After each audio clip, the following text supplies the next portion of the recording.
Welcome to this deep dive where we unpack complex information to give you, hopefully, the clearest insights.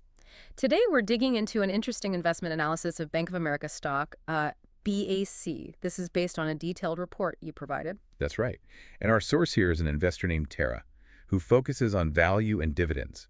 What's interesting is they see BAC less as just a bank stock and more like, well, a strategic shield for long-term value. A shield, okay. Exactly. So our mission today is to explore what makes this huge bank potentially, a compelling defensive asset for you, especially with the market being so dynamic right now.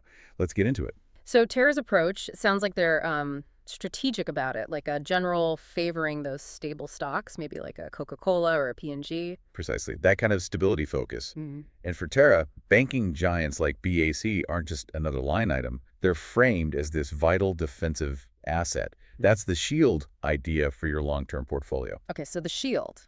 What makes it resilient, according to this report? Well, this is where TERRA's own analysis comes in. The report uses something called Raythmex, which seems to gauge market cycles and sentiment, and also V.P.A.R, value at risk, looking at stability and downside protection. Right.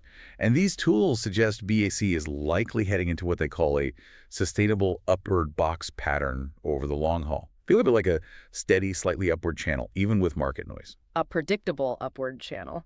That sounds good.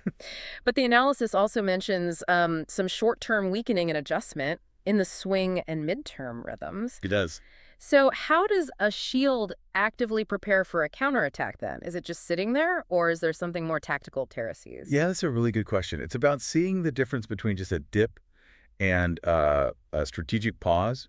The report interprets these short-term wobbles not as weakness, but as the shield being raised, getting ready for that counter move. Yeah. It suggests a period of, let's say, defensive consolidation, building up strength for the next potential leg up, like patiently setting up your pieces on a chessboard, not just reacting impulsively. Got it.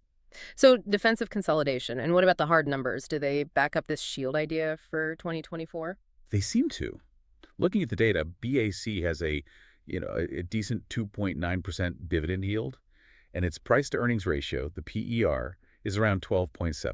12.7. How does that compare? Well, the report specifically notes that's undervalued compared to the sector average, which fits perfectly with that defensive value-seeking shield approach.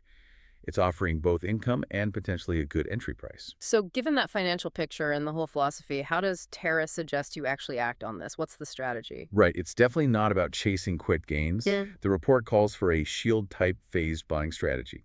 It contrasts this with a satric, which translates roughly to a hasty charge. Okay, so no rushing in. Exactly. Instead, it suggests 유진제이자, meaning firmly collecting shares while maintaining that defense. So strategically adding to your position, maybe using entry points like $48, $47, or even $45 as opportunities during those weaker periods. Turning weakness into an opportunity to build the shield stronger makes sense. But, even the best shield faces tests. We have to acknowledge the bigger picture stuff. Like what? The report flags potential short-term turbulence. Think about the Federal Reserve's interest rate decisions, maybe cuts late 2025. That's a big if. Plus, regulatory changes like CCAR stress tests. And Basel Endgame rules, too. Exactly, those new capital requirements. And then there's always the uncertainty around something like a U.S. election.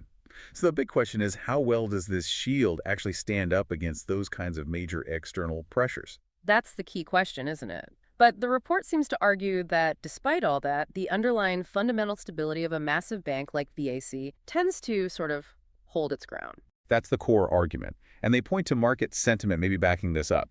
Like mentions of BAC on stock twits were up 22%. Twitter mentions showed 63% positive sentiment. Interesting. Yeah, and apparently there's talk on Reddit about BAC being included in more ETFs. It suggests maybe a wider group of investors are seeing it as defensive and are, accumulating it despite the uncertainties. So recapping Terra's view, Bank of America isn't just a stock trade. It's positioned as a strategic long-term hold, a resilient shield in your portfolio for patient growth and those steady dividends. Exactly. And if you zoom out, it points to maybe a different way of thinking for investors. Sometimes the smartest move isn't the fastest one. Sometimes it's that patient defensive accumulation. So thinking about this deep dive, what stands out most to you, the listener? If you're focused on dividends, on long-term value, perhaps Terra's analysis suggests now could be a time to, as they put it, slowly begin collecting those financial shields. Yeah, and maybe think about how that whole philosophy applies elsewhere.